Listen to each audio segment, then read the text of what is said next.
वर्णिवेश्यरमणीयदर्शनम्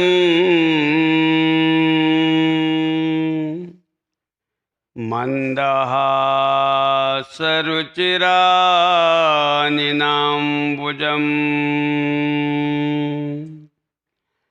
पूजितं सुरनरोत्तमेर्मुदा धर्मनन्दनमहं विचिन्तये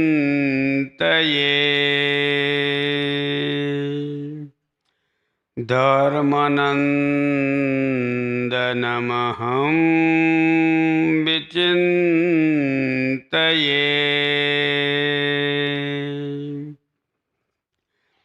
मुखं करोति वाचालं पङ्गुं लङ्घयते गिरिं यत्कृपा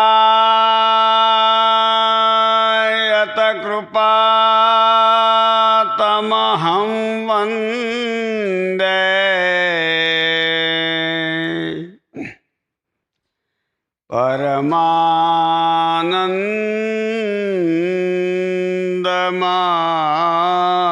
परमानन्दमाधवम् परमानन्दमाधवम्।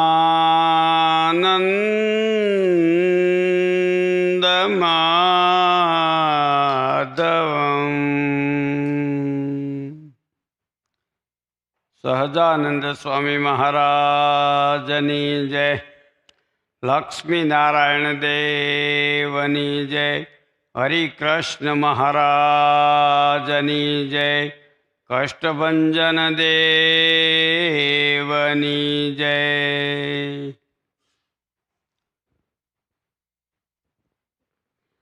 ઈષ્ટદેવ ભગવાન શ્રી સ્વામિનારાયણ એવં નિજ મંદિરમાં બિરાજતા એવા હરિકૃષ્ણ મહારાજ, ધર્મદેવ, ભક્તિમાતા, લક્ષ્મીનારાયણ દેવ આદિ સ્વરૂપો, સભામાં ઉપસ્થિત હરિબાપા, માસ્તર સાહેબ આદિ સર્વ ભક્તજન, અહીંના મહંત સ્વામી શ્રી જગન્નાથદાસજી સ્વામી આદિ સર્વ સંતો, સ્વામિનારાયણ હરે, સ્વામિનારાયણ હરે. વચનામૃત ગલ્લા મધ્ય પ્રકરણનું 47મું.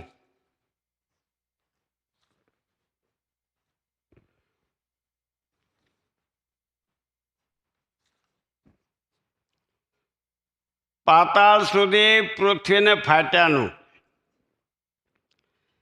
સ્વામિનારાયણ હરે, સ્વામિનારાયણ હરે. સંવત 1880 મહાવદી દશમને દિવસ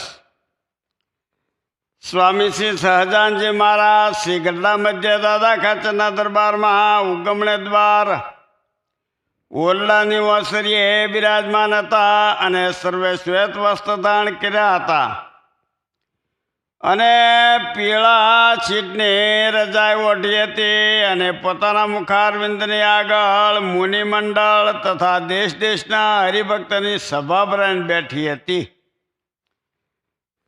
પછી શ્રીજી મહારાજ બોલ્યા છે, જે સંતની પાસે 4 સાધુ રહેતા હોય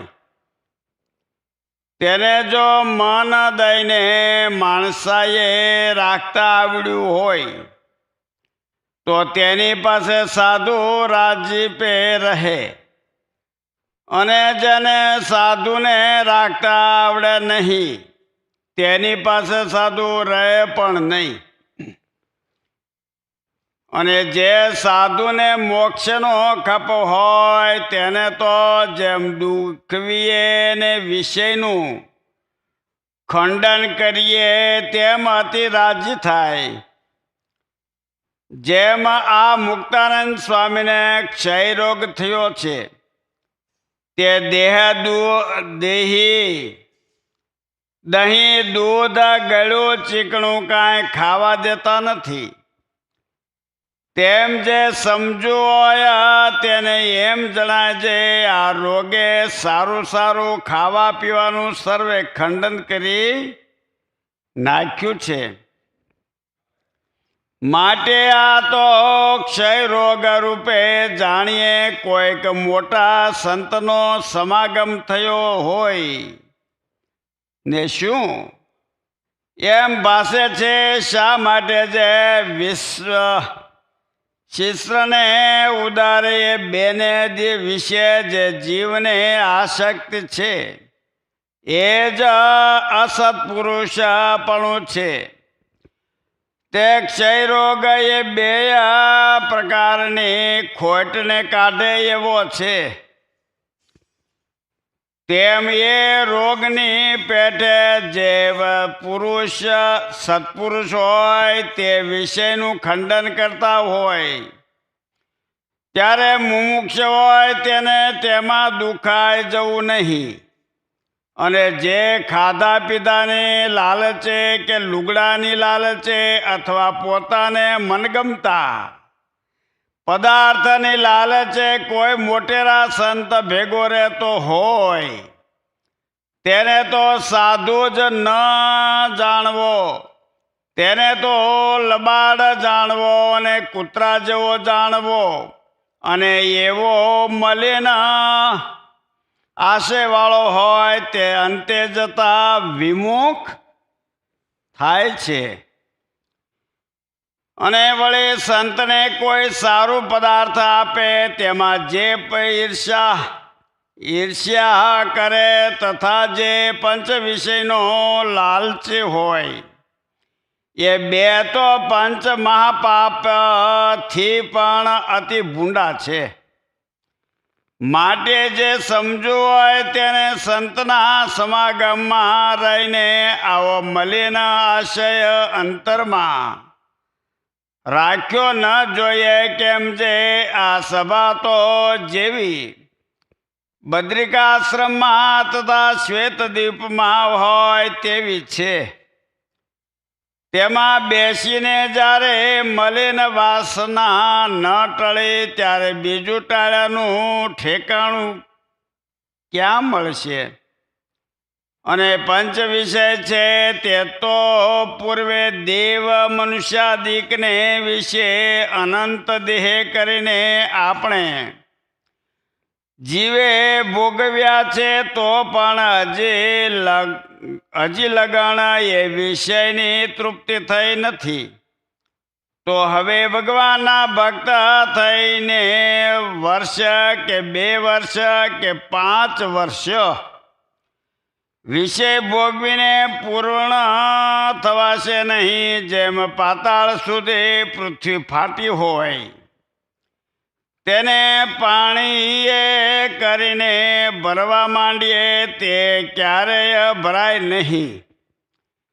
તેમ ઇન્દ્રિયો છે તેને ક્યારેય વિષય થકી તૃપ્તિ થઈ નથી ને થશે પણ નહીં. માટે હવે તો વિષયની આસક્તિનો ત્યાગ કરીને અને સાધુ જેમ વઢીને કહે તેમ ગુણ લેવો પણ અવગુણ લેવો નહીં.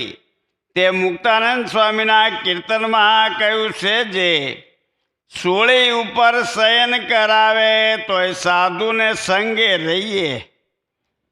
માટે આવો અવસર પામીને તો અશુભ વાસના ટાળીને જ મરવું પણ અશુભ વાસના સ્વતા મરવું નહીં. અને આ દેહમાંથી નિસરીને નારદ સનકાદિક સુગજી જેવા બ્રહ્મરૂપ થઈને ભગવાનની ભક્તિ કરવી છે એવી વાસના રાખવી. અને એમ કરતા થકા જો બ્રહ્મલોકમાં કે ઇન્દ્રલોકમાં નિવાસ થઈ જશે તો પણ કાંઈ ચિંતા નથી. જેમ ઝાડે ફરવા ગયા ને પાયખાનામાં માથા પર પડી ગયા તો નાહી ધોઈને પવિત્ર થવું, પણ એમાં પડી ન રહેવું. તેમ શુભ વાસના રાખતા રાખતા બ્રહ્મલોકમાં કે ઇન્દ્રલોકમાં જવાયો તો એમ જાણવું જે માથા પર નરકના ખાડામાં પડ્યા છીએ. એમ જાણીને શુભ વાસનાને બળે કરીને બ્રહ્મલોક ઇન્દ્રલોકના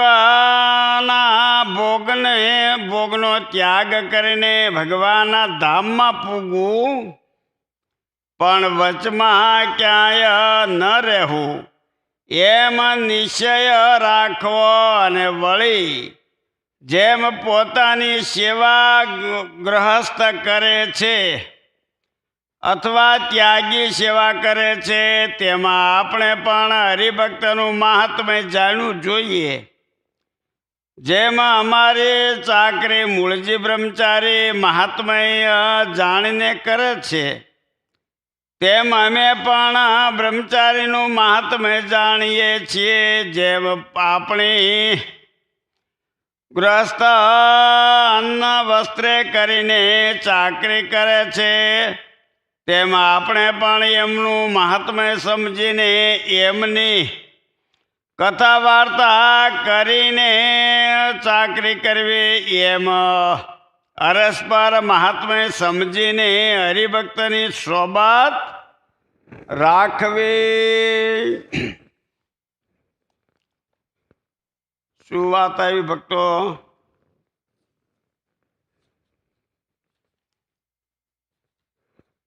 શ્રીજી મહારાજે આ વચનામૃતની અંદર સાધુ અને ગ્રહસ્થ બેયની વાત બતાવી. સાધુ થઈ ઘર બાર જમીન જાગીર રાત પાટ બધું છોડી અને મંદિરમાં આવ્યા, પછી સારા સારા વસ્ત્રો, સારું સારું ખાવાનું, સારું સારું હરવા ફરવાનું આ બધું રાખે તો શું થાય? હા, મહારાજે કેવો કીધો? લબાડ કીધો, કૂતરા જેવો કીધો. સાંભળ્યું તું ને કે નહીં? હા, એટલે સાધુ થયા પછી આપણને જેમ ભગવાન રાજી રહે એમ કરીએ તો એની ઉપરથી આપણું કલ્યાણ થાય. પછી મારે બીજી વાત એ બતાવી કે જેના મંડળમાં આવ્યા હોય, જે સંતના મંડળમાં આવ્યા હોય એની પાસેથી 2 ગુણ શીખવા જોઈએ. અને જો એમાં ન શીખે અને માને કરી અને આગો પાછો થાય તો એ સત્સંગમાંથી જાતે દાડે પડી જાય, સત્સંગમાં નભે નહીં. પછી માં જે વાત કરી કે આ સત્સંગની અંદર ભગવાનનું ભજન, સ્મરણ, કથા, વાર્તા, કીર્તન આ કરવાનું છે. આ સત્સંગ એટલે સત્સંગમાં તો રામાનુજ સંપ્રદાય હોય, વૈષ્ણવ સંપ્રદાય હોય, શિવ સંપ્રદાય હોય કે સ્વામિનારાયણ સંપ્રદાય હોય, કોઈ બી આપણા ધર્મની અંદર ગયા પછી એમાં ભજન ભક્તિ કરવા માટે જવાનું, કોઈની ખોદણી કરવા માટે નહીં. ફલાણે તો આવું કર્યું ને ઢોકળે તો આવું કર્યું ને પેલો આમ કરતો હતો ને પેલો તો એના માટે જવાનું મંદિરે. તીર્થે જવું તે તપને જકાજે, નહીં લોક લાજે કે ખાવા પીવા ને કાજે. તીર્થમાં જવું ભગવાનનું ભજન, સ્મરણ, કથા, વાર્તા, કીર્તન એના માટે જવાનું. અને ન્યા જઈને જો કોકની ખોદણી કરવા બેસે તો, કારણ કે થોડું ઘણું ભજન કર્યું હોય ને તો એના પ્રતાપે કરી અને એનું બ્રહ્મલોકમાં કાં એનો નિવાસ થાય અને કાં બીજે ક્યાંય કીધો 2 સ્થાન બતાવ્યા ને, તો એવા સ્થાનની અંદર ગયા પછી એ સ્થાનને મહારાજે કેવા હાવ એ કીધા કે ભાઈ તો નરકના ખાડામાં પીડ્યા હોય માથા પર અને પછી આમાં નીકળી અને જો એવો ને એવો રહે તો રે નાય ધોઈને પવિત્ર થાય. હવે એ પવિત્ર ન થાય તો ગંદવાડો જ રહે. ગંદવાડો એટલે એ વાત મહારાજે બતાવી. મહારાજ એવું કહેવા માગે છે કે જ્યાં ગયા પછી એમાં એ લોકની અંદર જાજુ રહેવાનું નથી. ત્યાં તો જે કાંઈ આપણું પુણ્ય હોય પુણ્ય પૂરતું ત્યાં રહેવાનું છે.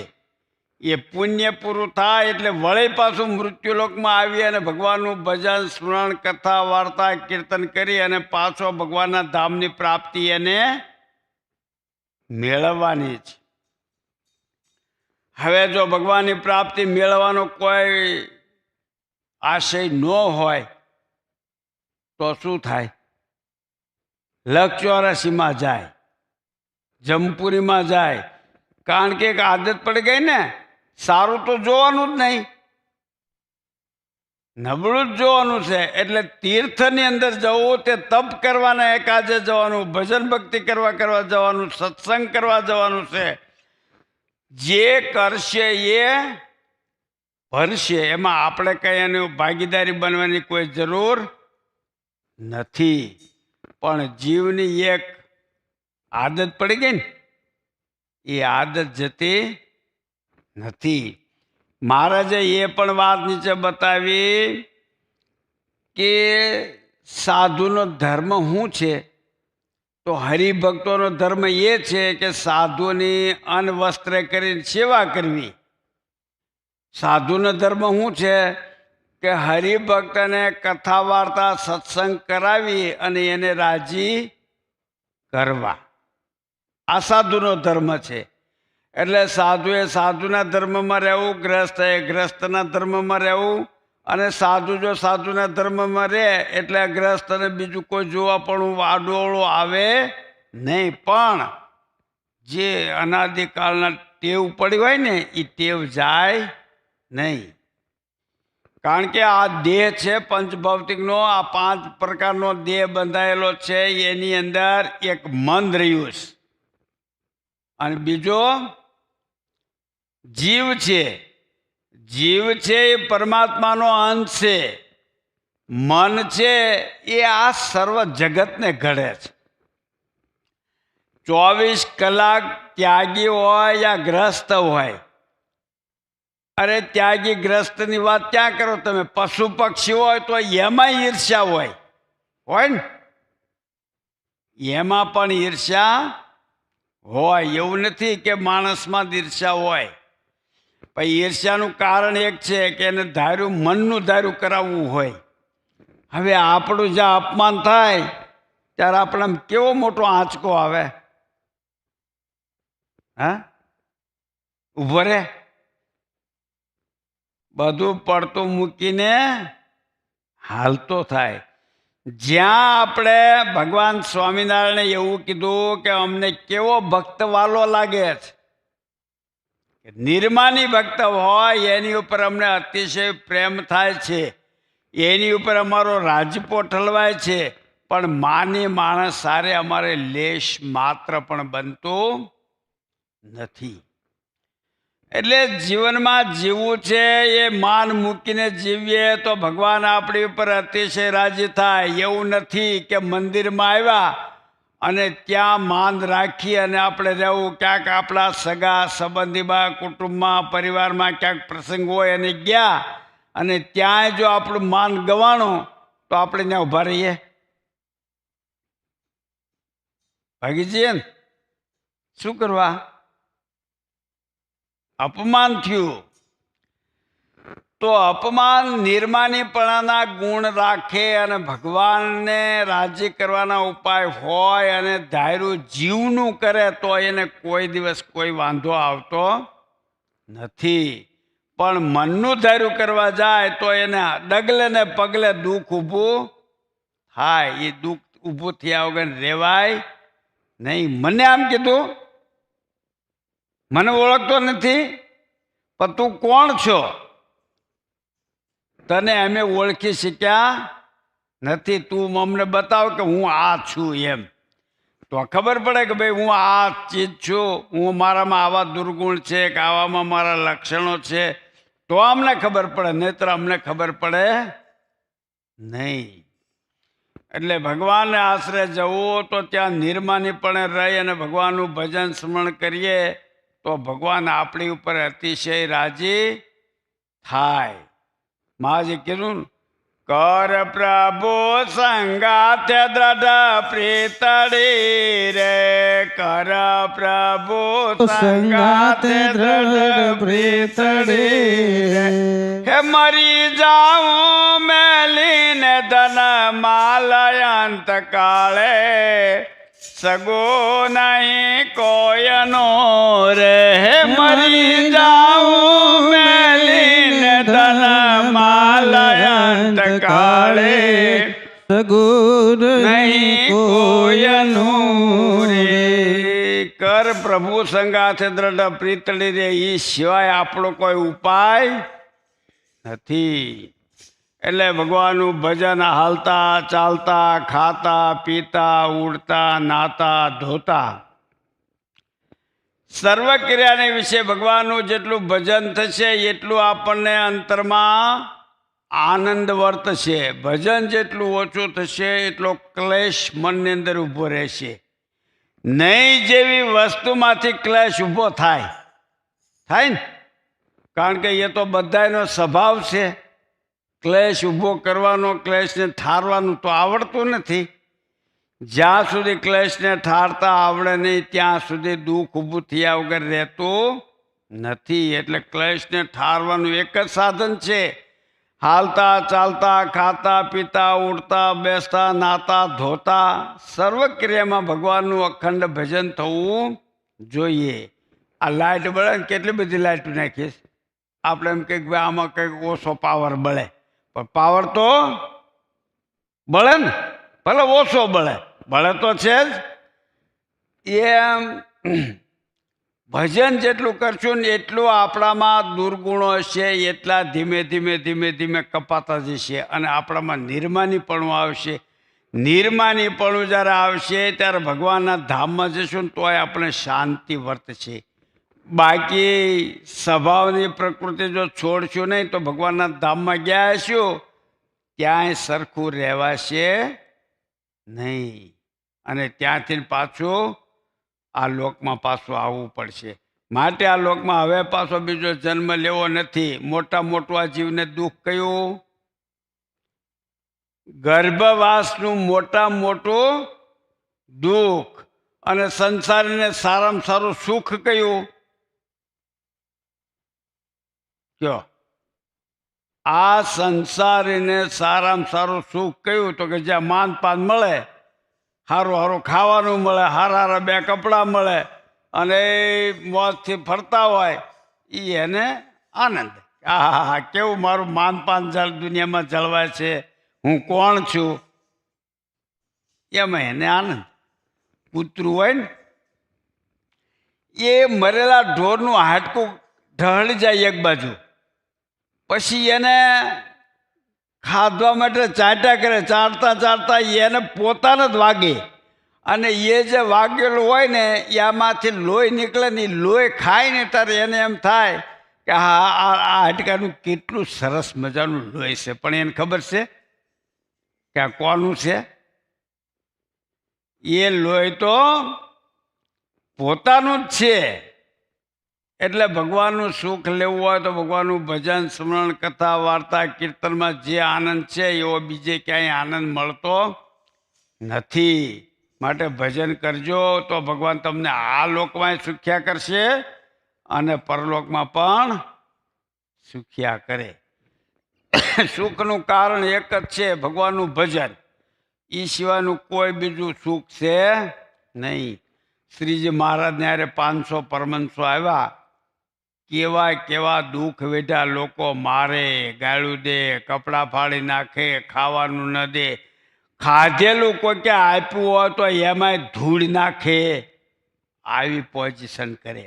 અને સંતોનો સ્વભાવ કેવો હતો કે જે ગામમાં ગયા હોય એ ગામમાં જોડી માગવા જવાનું. નારાયણ હરે સચ્ચિદાનંદ પ્રભુ એમ કે એટલે આજુબાજુમાં જે કોઈ રહેતા હોય ખાતા ખાતા અડધો રોટલો વધ્યો હોય, કોઈ શાકભાજી વધ્યું હોય, કંઈ બીજું કીધું વધ્યું હોય, જે બધું વધારે હોય ને એવું બધું આ જોડી નાખે. પછી જોડી લઈ અને જ્યાં સંતોનો પડાવ હોય ત્યાં આવે અને ત્યાં એ બધું ભેગું કરવાનું. ભેગું કરી અને એક વાસણમાં પાણી ભરવાનું અને પાણી ભરીને એમાં જબોળવાનું.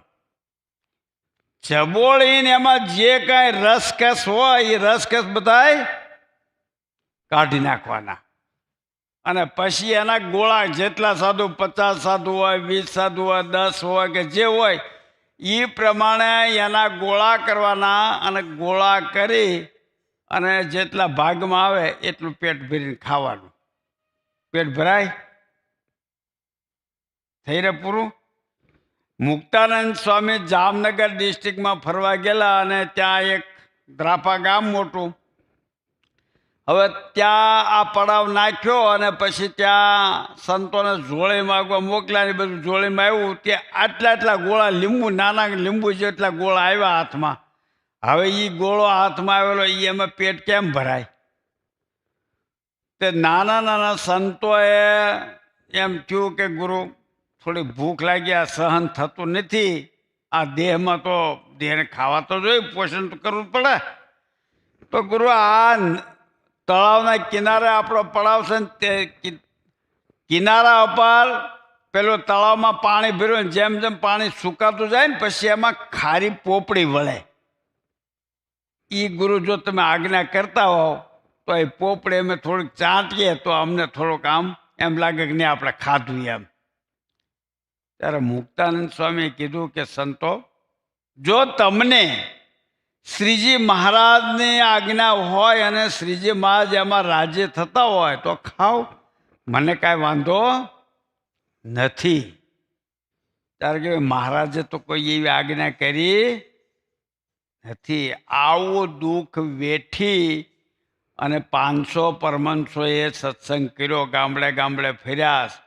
કેટલા માન અપમાન, ક્યાંક લોકો મારે, ક્યાંક ગાળો દે, ક્યાંક કપડાં ફાડી નાખે, ક્યાંક ગામની બહાર હંકાલી કાઢે.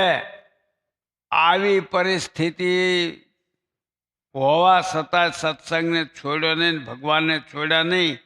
તો એ તો બધા કોણ હતા?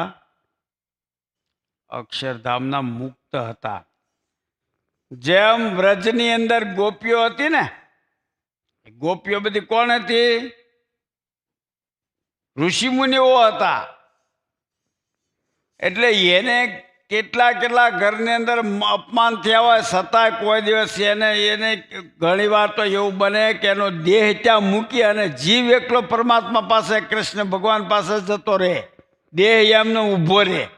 આવી પરિસ્થિતિમાં રહી અને ભગવાનનું ભજન, ભગવાનને ઓળખ્યા પછી એને છોડ્યા નથી. તો ભગવાનને આપણને જે મનુષ્યનો દેહ આપ્યો છે, આ દેહ કરી અને ભગવાનનું ભજન, સ્મરણ, કથા, વાર્તા, કીર્તન કરીને આપણો મોક્ષને સુધારી લેવો, એમાં ભગવાનનો મોટો રાજીપો છે. સહજાનંદ સ્વામી મહારાજની જય.